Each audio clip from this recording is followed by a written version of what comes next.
Hello everyone, welcome to This Week in Pembroke.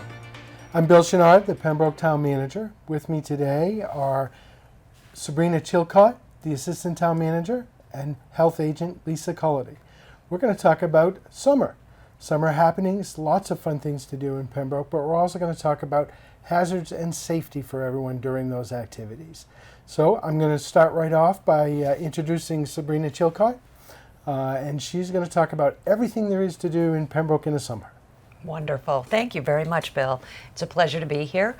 I just wanted to share some of the things that we get to talk to residents about that are offerings for cultural and physicality, some opportunities to get out and move about with your family in the beautiful weather. Summer's a favorite season of mine, so I really do enjoy those contacts. When a new resident moves to Pembroke and they call for ideas or thoughts or things that Pembroke makes available to everyone, some of the biggest topics that come to mind are all of our open spaces. Pembroke is blessed with a lot of open space, and that has been given a lot of attention to detail through our Conservation Commission with our hiking trails and through our Town Landing Committee, the Town Manager's Office, and all the other stakeholders, including the Department of Public Works, who come together to make our beaches as beautiful as they can be. Our hiking trails, we have a lovely setup on the website where you go to the town website, and under Discover Pembroke, there's a drop down to walking trails. And it gives you a really robust, comprehensive view of all 12 of our public walking trails in the town of Pembroke. And there are Google thumbnails so that you can get directions, driving directions to the closest parking spot, and then hyperlinks to each one of those walking maps. So you have the ability from your home to plan your trip that day. One of the nicest things about our beautiful trails in Pembroke is the fact that everyone, from our residents to our visitors and our guests, all observe the leave no trace policies. So pets are welcome on our hiking trails in Pembroke. All of our open trails with their maps are welcome for you to bring your children, your pets. Pets must be leashed. They cannot come off leash even if they are under your control, for concerns of other pet owners walking their pets and there being some kind of situation that you no longer are able to monitor with your families with you on these trails. There are beautiful foliage, walkways, pathways, water, different areas that you'll get to travel through when you go to Tubbs Meadow or the Bicentennial Trail, and you're walking along and you get to really enjoy that. You'll see from the website some of the precautions that you should be considering taking. That means that you should always bring with you some kind of water or other kind of hydration tool. You will be potentially turned around, and it may take you just a little longer than you thought to get out, but you're going to be following your map that you got online at the website. The other thing to remember too is to bring a cell phone. We'd never want to see someone out hiking, particularly if they were alone, and not have access to emergency services if for some reason they needed them. So our trails are beautiful. Please take full advantage. And even if you aren't new to Pembroke, but maybe you were busy in that stage of your life where you were raising kids and going to soccer fields and baseball tournaments, now might be a nice time to go explore, discover Pembroke on the website and find all of these trails. You will not regret it. They are gorgeous. Some of the other things that we are very excited about in town, as everyone who lives here knows, is all of our ponds. We have some of the most beautiful water as well. We spend a lot of time and effort every year in treating that water so that it is the cleanest it can be, it has the least amount of vegetation, and the most favorable environment for you to be able to come and enjoy the ponds. Aside from swimming, which will be the final thing that I say before I toss back to Bill. You can kayak on our waters. There are boating opportunities if you can access the boat ramp and do so in a manner prescribed by our bylaws. And that is a last piece that I will leave with. But you get an opportunity to use your powerboat, your kayak, your canoe, and enjoy all of the waterways. We have 6 great ponds in Pembroke that we are fortunate enough to have private beach access on 4 of them for people to go park, explore, and enjoy. The 2 primary beaches that are staffed with lifeguards from when school closes at the end of June through Labor Day are on Wampatuck Street, and that's Oldham Pond, known as Town Landing. That is where people right now, any family, can go and register for swimming lessons. The lifeguards are at the beach every day from 10 a.m. to 4 p.m., and they are taking swimming lesson sign-ups right now. Swimming lessons will begin after the July 4th holiday. They are somewhat limited because lifeguards are in short supply, so please get down to the beach and sign up for swimming lessons for your child or yourself as soon as you can. The other pond that is staffed with lifeguards every day is Little Sandy Beach. That is off of Wampatuck Street. And there is some limited parking there, but there is parking. And that is a beautiful, quiet beach in a small neighborhood. And it also has a lot of opportunity for families to come together, enjoy the outdoors, and follow the beach regulations. We don't talk about the beach regulations very often because we assume everyone knows them. But it's important to remind everyone that there is no smoking at any of the public beaches. There is no drinking at any of the public beaches. And by drinking, I mean consuming alcoholic beverages. You don't bring your pets to the beach. Pets are not allowed at the beach. They're allowed on the walking trails. And some of the other things you're not intended to do at the beach is start fires, blow things up, assault any of the wildlife that you see there. Don't feed the ducks or the geese because then they stay and leave deposits behind that we then have to clean. So there's a lot of great opportunity. There are other swimming concerns that people have, particularly when you watch the news now and you realize that swimming being a great way to cool off can be very serious if you're not properly trained or if you've brought the wrong equipment with you. I believe Bill will touch on that when he comes back in. And I just really wanted to leave with, you have such a beautiful opportunity in Pembroke for so much outdoor recreation in the summertime. We hope that you all take advantage of it. A lot of people work very hard to make it look as beautiful as it does. Thank you. Great job. So I just want to touch on safety a little bit and a couple of restrictions that we have at our lakes and ponds. So you can't launch jet skis. We encourage boat launching from our public boat launches, but you can't launch jet skis. It's not allowed. And the other thing I want to talk about briefly is safety. If you're a weak swimmer or you don't know how to swim at all and you're participating in any open water source, the ponds are certainly one, and we encourage people to enjoy our beaches and ponds. But life jackets are important. If you're boating or if you have young children that aren't swimmers near open water sources, such as even a pool, we encourage you to purchase life jackets and wear life jackets for your own safety. There are basically three types of life jackets out there that are U.S. Coast Guard approved. The Type 1 life jacket is really for ocean use, for heavy, windy areas. And the advantage to a Type 1 is if you hit your head and you become unconscious in an accident, it will roll you. It will bring you up so that you can breathe. There's the Type 2 life jacket, which is Coast Guard approved, that will roll some people, but not everyone. It's for moderate waters and those types of areas. And then the Type 3, which is the most common and clearly the most common on our lakes and ponds in Pembroke, is the basic Coast Guard approved life jacket that most people will. It won't roll people, but it is very important.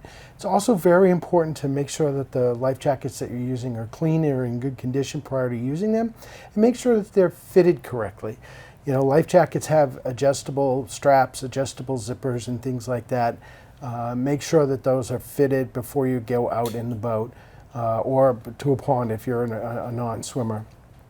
And finally, infant life jackets are very important. They come in the various types also, but they will keep the infant's head above water. So encourage people who are non-swimmers to go ahead and make sure that you have properly fitted and proper life jackets based on type for the type of activity that you're doing.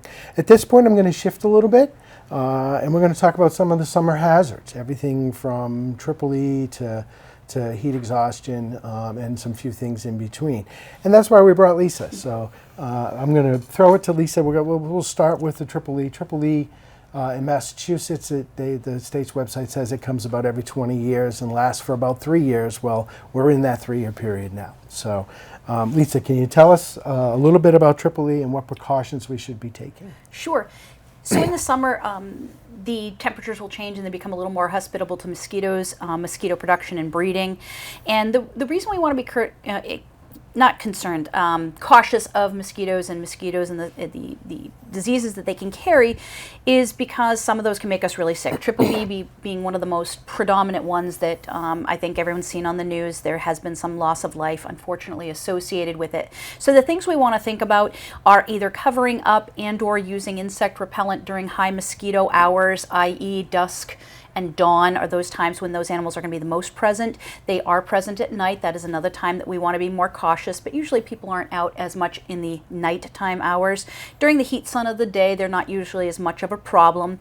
So if you've been in a high mosquito environment and you have not had your repellent and or long sleeves or something else covering your skin, you do want to pay attention. Did you get a bunch of mosquito bites? And monitor yourself in the next day or two. Do you feel normal? In general, and I want to be clear, I'm generalization, all people respond to different medical conditions differently, but lethargy, generally feeling flu-like or ill-like symptoms are going to follow your Triple E or West Nile. Do not discard those, especially if you have spent a lot of time outside and do recall being exposed to a lot of insect activity. And the other insect we don't want to forget about is the tick. And ticks, of course, carry Lyme disease. And while all of our walking trails and beaches are wonderful places to spend time, again, when you're in nature, there's nature. Ticks are a part of that, and being exposed to them does expose you to the potential of Lyme disease, babesiosis, and other diseases. In other words, any animal that punctures your skin has the potential to make you ill. So you want to pay attention to that, especially with young children. If you've been outside during these times, there's a lot of sports, swimming, the beach, hiking trails. You want to make sure you check your children over carefully for any signs of bites. Make sure there's no ticks embedded. And if you do notice an excessive number of bites or embedded ticks, you want to monitor that area. And if you see any unusual rashes or irritations, do seek the consultation of a doctor. Great. A couple of notes from the Commonwealth of Mass website about Triple E and mosquito infections. Check your house for standing water. Mosquitoes need water to breed in, unfortunately, and fortunately and unfortunately. We have plenty of water in Pembroke with all of our lakes and ponds. But if you can eliminate standing water around your house, that being water anywhere from things like trash cans or recycling bins or pools that you use for children or pets, don't leave that water standing. Eliminate any of that. If you have clogged gutters, clean your gutters so that there's no water standing where the mosquitoes can breed. That's a critical piece. And as Lisa said, use repellent. Don't go out if you don't have to during dusk and dawn hours. Wear long sleeves, long pants if you do have to go out during those times. And if you do get bit, make sure that you look for those symptoms. And then for the ticks, the same thing.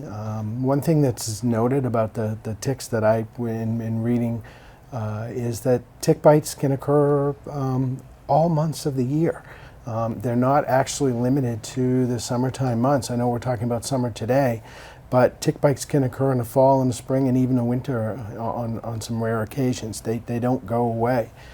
So if you spend a lot of time out there, stay on the trails. If you're walking the trails, it'll limit your exposure to ticks. If you get off the trails or you play in your backyard, check yourself when you come in. Check your children, your pets for that. And unlike the Triple E and the West Nile virus, ticks can embed and stay there for a length of time. And if you get a tick bite, monitor yourself, make sure. The other thing I wanted to talk briefly about today with the staff here is heat and some things that we should be looking for in heat. The state's website talks about heat cramps, heat exhaustion, heat stroke. Basically, they're all just heat diseases or heat exhaustion for as an example, things caused by extreme heat.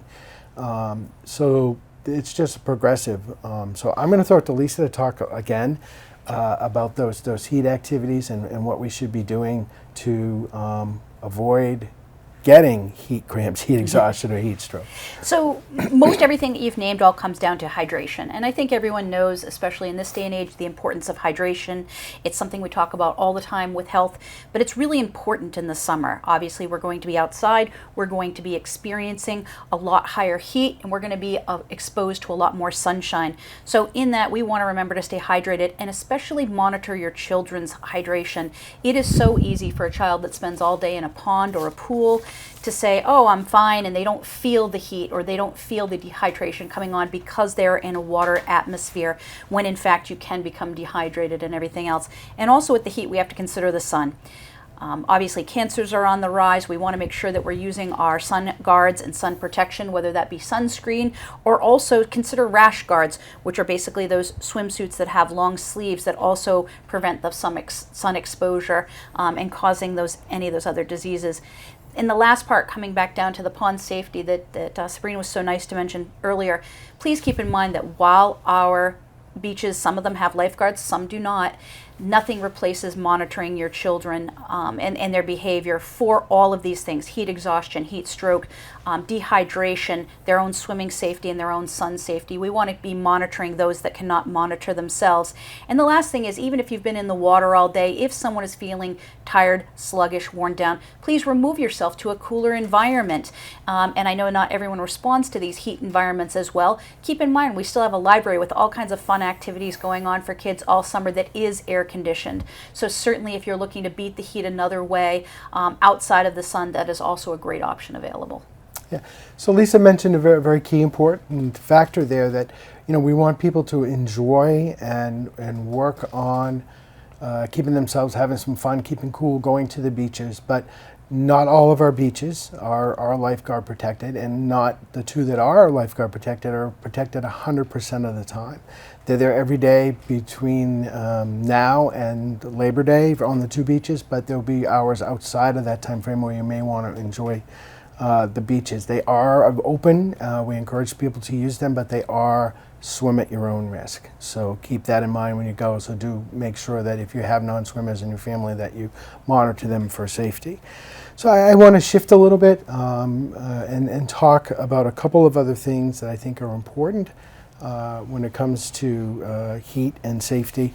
Never, ever, ever leave pets or children in your vehicles in the summertime. Even with the windows cracked or down, cars can heat very, very, very, very quickly.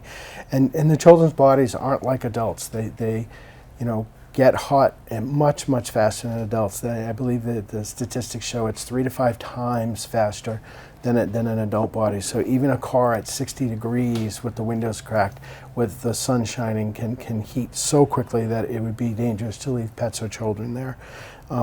There's some tricks that are recommended out there if you're a busy person, and we hear every single year about children being hospitalized or even dying in hot cars because a parent forgot them. And my wife always says, how can someone forget their children? Well, if you're busy, there are times where I come to work and I'm so busy with a schedule, and I'm looking at my schedule and pulling it up on the car screen and having my schedule read to me, that I can understand how people would forget that. So when you have children in the back seat, put your cell phone in the back seat. Put things there so that you have to go and get it, your wallet, a purse, or whatever, so that you have to go and grab it so you won't forget that you have someone in the back seat. Same for pets. Pets, our furry friends or our four-legged friends will heat as fast as children, if not faster. So never, ever, ever leave that. And one final note about cars. If your car's parked in your driveway, lock it. Don't let a child get trapped in the car because you left it unlocked, and especially in the summer months. It's important that we consider these factors. And finally today I want to talk about outdoor hoses. A lot of the new modern rubber hoses are black or dark colored. If water is left in a hose and the sun heats it, it can heat to a scalding temperature. We have seen cases where people get 2nd and 3rd degree burns. You see it on the news occasionally. So Best step is not to leave water in the hose, wind it up and drain it after use, but not everybody will do that. So if you don't do that, or you don't have a hose caddy where you're going to wind it up and make sure there's no water in the hose, make sure that when you turn the water on, you spray the water for a bit and check the temperature of the water before you spray a pet or a child or put water in a pool for summer fun. So thank you very much. I want to take this opportunity to thank PAC TV. This is a terrific opportunity for the town of Pembroke. They are a wonderful partner for us. And I want to thank Sabrina and Lisa for joining me today. This is important. We want people to get out there and enjoy everything that Pembroke has to offer, but we want you to enjoy it safely. We don't want to hear about something happening bad to anyone. So see you again soon. We're going to be doing regular shows, different events. We encourage everyone to watch. Next month will be the assessor's office explaining assessor's procedures and everything to do with how your home, your motor vehicle, and everything is taxed. So thank you, and thank you for joining us for This Week in Pembroke.